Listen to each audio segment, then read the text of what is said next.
Chocolate ganache വളരെ easy ആയിട്ട് എങ്ങനെ ചെയ്യാം എന്നാണ് ഞാനിന്ന് വീഡിയോയിൽ കാണിക്കുന്നത്.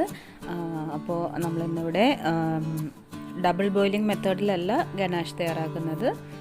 നമ്മൾ വിപ്പിംഗ് ക്രീം മാത്രം ചൂടാക്കിയിട്ടുള്ളൊരു മെത്തേഡിലാണ്. അപ്പോൾ അതിന് വേണ്ടിയിട്ട് നമുക്ക് വേണ്ടത് ഡാർക്ക് കോമ്പൗണ്ട് ചോക്ലേറ്റാണ് വേണ്ടത്. നമ്മളിതിൽ നിന്നും ഒരു കപ്പ് ചോക്ലേറ്റാണ് എടുക്കുന്നത്. ഒരു കപ്പ് ചോക്ലേറ്റിന് ഒരു കപ്പ് വിപ്പിംഗ് ക്രീം, അതാണ് റേഷ്യോ. അതായത് 1:1 എന്ന റേഷ്യോയിലാണ് ഗനാഷ് റെഡിയാക്കുന്നത്. അപ്പോൾ 1 കപ്പ് ചോക്ലേറ്റ് ഞാൻ എടുത്തു വെച്ചിട്ടുണ്ട്. അത് നമ്മളൊരു ബൗളിലേക്ക് ഇട്ട് കൊടുക്കുക. അതിനുശേഷം നമ്മൾ 1 കപ്പ് വിപ്പിംഗ് ക്രീമോ അല്ലെങ്കിൽ ഫ്രഷ് ക്രീം, ഇതിൽ രണ്ടിലും ഏതൊന്നെങ്കിലും യൂസ് ചെയ്യാം. ഞാനിവിടെ വിപ്പിംഗ് ക്രീമാണ് എടുത്തിരിക്കുന്നത്. അപ്പോൾ വിപ്പിംഗ് ക്രീം നന്നായിട്ടൊന്ന് ചൂടാക്കി കൊണ്ടുവരിക. അതായത് നന്നായിട്ട് തിളയ്ക്കരുത്.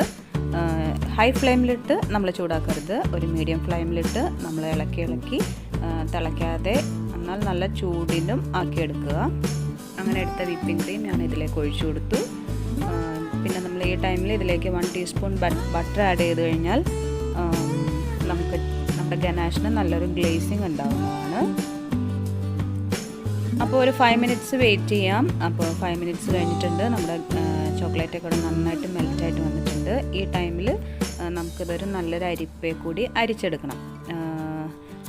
അപ്പോൾ ഇതിലുള്ള കട്ടകളൊക്കെ പോയി നല്ല സിൽക്കി സ്മൂത്തായിട്ടിരിക്കും. അപ്പോൾ നമ്മുടെ ഗനാഷ് ഇവിടെ റെഡിയായി കഴിഞ്ഞിട്ടുണ്ട്. അപ്പോൾ ചെറിയൊരു ചൂടോട് കൂടി തന്നെയാണ് നമ്മൾ കേക്ക് റെഡിയാക്കി വെച്ചിരിക്കുന്ന കേക്കിൻ്റെ മുകളിലൂടെ സ്പ്രെഡ് ചെയ്യാൻ പോകുന്നത്. അപ്പോൾ ഗനാഷ് വളരെ സിമ്പിളാണ്, ഈസിയാണ്, വളരെ ടേസ്റ്റിയാണ്. അപ്പോൾ എല്ലാവരും ഒന്ന് ട്രൈ ചെയ്ത് നോക്കുക.